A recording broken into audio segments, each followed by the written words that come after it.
Chalisgaon bypass उड्डाणपुलावर भीषण अपघात. जगद्गुरू नरेंद्राचार्य महाराज संस्थानच्या रुग्णवाहिकेने वाचवले जखमीचे प्राण. चाळीसगाव प्रतिनिधी धुळे. चाळीसगाव संभाजीनगर या नॅशनल हायवे क्रमांक 211 वर मालेगाव बायपास उड्डाणपुलावर शुक्रवारी रात्री 9 वाजेच्या सुमारास भीषण अपघात झाला. या अपघातात एक तरुण गंभीर जखमी झाला असून जगद्गुरू नरेंद्राचार्य महाराज संस्थानच्या रुग्णवाहिकेने वेळेवर मदत पोहोचवल्याने त्याला तातडीने उपचार मिळू शकले. नेमकी घटना काय?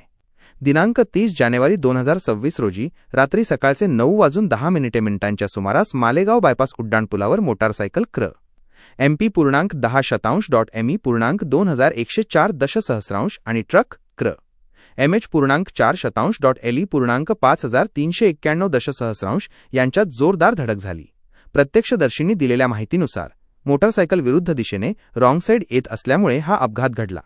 यामध्ये दुचाकीस्वार गंभीर जखमी होऊन रस्त्यावर रक्ताच्या थारोळ्यात पडला होता. तातडीने धावून आली नरेंद्राचार्य महाराज संस्थानची सेवा.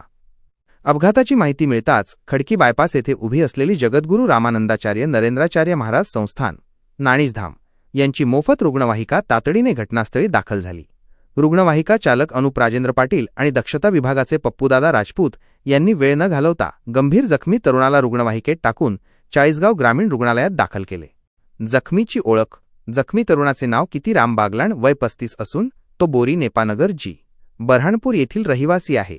सध्या त्याच्यावर ग्रामीण रुग्णालयात उपचार सुरू आहेत. रुग्णसेवा हीच ईश्वर सेवा. तुम्ही जगा, दुसऱ्याला जगवा हे ब्रीदवाक्य घेऊन